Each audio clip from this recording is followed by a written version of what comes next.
Uses of by ব্যবহার। এখন তুমি বলতে পারো স্যার এত কিছু পড়বো, এত কিছু মনে থাকবে, এত কিছু মুখস্থ থাকবে? তো দেখো আমি একটা বিষয় বলি যে মূলত নর্মালি তিন ধরনের স্টুডেন্ট আছে, ঠিক আছে? কয় ধরনের স্টুডেন্ট? তিন ধরনের স্টুডেন্ট। তো এক ধরনের স্টুডেন্ট কি, ওরা চায় যে আমার সার্টিফিকেট হলেই হবে। আরেক ধরনের স্টুডেন্ট কি, ওরা চায় যে মোটামুটি একটা রেজাল্ট হোক। আরেক ধরনের স্টুডেন্ট কি, যে পড়তে চায়, তারা ভালো করতে চায়, নিজেকে গড়তে চায়, নিজের দেশের জন্য কিছু করতে চায়। তো তুমি যদি প্রথম টাইপ হও তাহলে তোমার কাছে এরকম মনে হবে, দ্বিতীয় টাইপ হলে কিছুটা পড়বা, আর যদি তৃতীয় type, if you really want to build up yourself, তোমার নিজেকে যদি বিল্ড আপ করতে চাও, তাহলে তোমার পড়তে মজা লাগবে, যে আমি রিসোর্স পেয়েছি, ভালো লাগছে, রাইট? তো এখানে দেখো যে বাই ব্যবহৃত হয় কোনো কিছু বা কাউকে শারীরিকভাবে কাছাকাছি বা নিকট অবস্থান নির্দেশ করতে। তো এখানে মিনিংটা কি? The house is by the lake, বাড়িটি হ্রদের পাশেই, তার মানে নিকটে আছে, ঠিক আছে, নিকটবর্তী। যেমন she stood by the door, সে দরজার পাশে দাঁড়িয়েছিল। She stood by the door, সে দরজার পাশে দাঁড়িয়ে ছিল। এই যে কাছাকাছি অবস্থান, এই যে এখানে বলেই দেওয়া হয়েছে যে কাছাকাছি অবস্থানের ক্ষেত্রে আমরা কি ব্যবহার করব? বাই ব্যবহার করব, কাছাকাছি অবস্থান।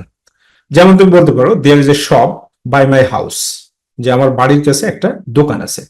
দেয়ার ইজ এ শপ, একটা দোকান আছে, বাই মাই হাউস, আমার বাড়ির কাছে।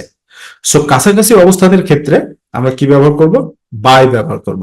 যেমন বলা হলো কি, the house is by the lake, লেকের ধারে বাড়িটি, অথবা she stood by the door, সে দরজার পাশে দাঁড়িয়েছিল। ওকে, এরপরে কি কাজের পদ্ধতি বা উপায়, কিভাবে কাজটি করা হচ্ছে সেইটা দ্বারা বোঝাইলে কি ব্যবহৃত হবে?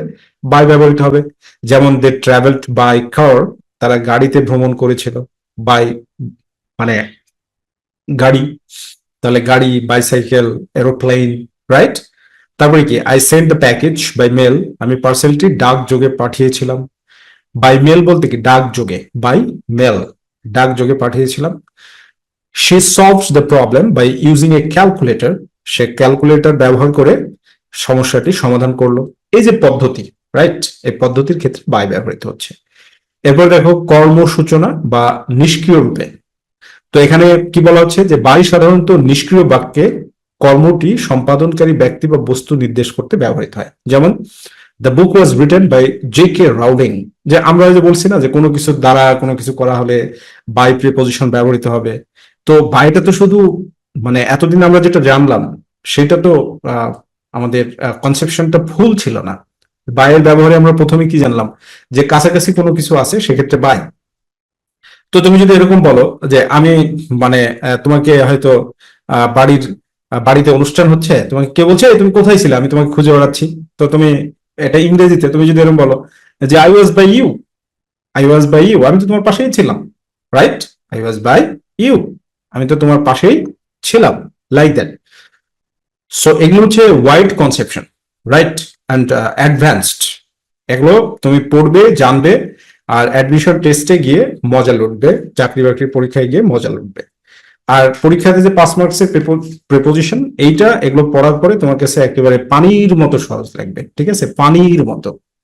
এরপর কি সময় বা সীমা বা নির্দিষ্ট সময় বোঝাতে বাই ব্যবহৃত হয়। যেমন বাই ব্যবহার করা হয় কোনো সময়সীমা বা সর্বশেষ সময় নির্দেশ করতে, যখন কিছু মানে ঘটবে, ঘটতে হবে বলতে কিছু ঘটবে। তার মানে কি, যে নির্দিষ্টভাবে কিছু ঘটবে। যেমন I need the report by Friday, শুক্রবারের মধ্যে রিপোর্ট চাই। I need the report by Friday, শুক্রবারের মধ্যে রিপোর্ট চাই। You should be home by 6 PM, 6টার মধ্যে বাড়িতে ফিরবা। এই যে টাইম লাইন, আলটিমেটাম দেওয়া, ঠিক আছে, টাইম লাইন নির্ধারণ করে দেওয়া। সেক্ষেত্রে কি সীমা বা নির্দিষ্ট সময়, সীমা বা নির্দিষ্ট সময়, যেমন শুক্রবারের মধ্যে ওখানে যেতে হবে, আগামীকালকের মধ্যে এটা করতে হবে, ঠিক আছে, এই 2 ঘন্টার মধ্যে আমাকে বাড়িতে যেতেই হবে। তার মানে কি, যে I'll be home by 2 hours, I'll be home by 2 hours, 2 ঘন্টার মধ্যে, অথবা আইল রিটার্ন হোম বাই 2 আওয়ার্স, 2 ঘন্টার মধ্যে বাড়ি ফিরতে হবে। এরপর কি তুলনা বা অনুপাতের ক্ষেত্রে, ঠিক আছে, যে বাই ব্যবহার করা হয় তুলনা, হার বা অনুপাত বোঝাতে। যেমন দেখো এখানে কি বলছে, দ্য পপুলেশন গ্রিউ বাই 10%, জনসংখ্যা 10% বেড়েছে। তো এখানে 10% বেড়েছে, এখানে বৃদ্ধি পাওয়ার অর্থে তুলনার অনুপাত করলাম। তুলনার পার্সেন্টেজ বা অনুপাত করার ক্ষেত্রে আমরা কি ব্যবহার করলাম? বাই ব্যবহার করলাম। The population grew by 10%, right? তারপরে কি, he won the race by a few seconds, বলছে কয়েক সেকেন্ডের ব্যবধানে, by a few seconds, by few seconds মানে কয়েক সেকেন্ডের ব্যবধানে, বাই এ ফিউ সেকেন্ডস কয়েক সেকেন্ডের ব্যবধানে, হি ওয়ান দ্য রেস, সে রেসটা জিতে গেল, বাই এ ফিউ সেকেন্ডস কয়েক সেকেন্ডের ব্যবধানে সে দৌড় প্রতিযোগিতাতে জিতে গেল, রাইট? তাহলে তুলনা বা অনুপাতের ক্ষেত্রে কি বাই ব্যবহৃত হবে? তুলনা বা অনুপাতের ক্ষেত্রে যেমন জনসংখ্যা 10% বেড়েছে, দ্য পপুলেশন গ্রিউ বাই 10%, তারপরে হি ওয়ান দ্য রেস, সে রেসটা জিতেছে, বাই এ ফিউ সেকেন্ডস কয়েক সেকেন্ডের ব্যবধানে। ওকে, এরপরে কি বলছে? পাশ দিয়ে বা পাশের দিকে চলা, পাশ দিয়ে বা পাশের দিকে চলার ক্ষেত্রে বাই ব্যবহার হবে।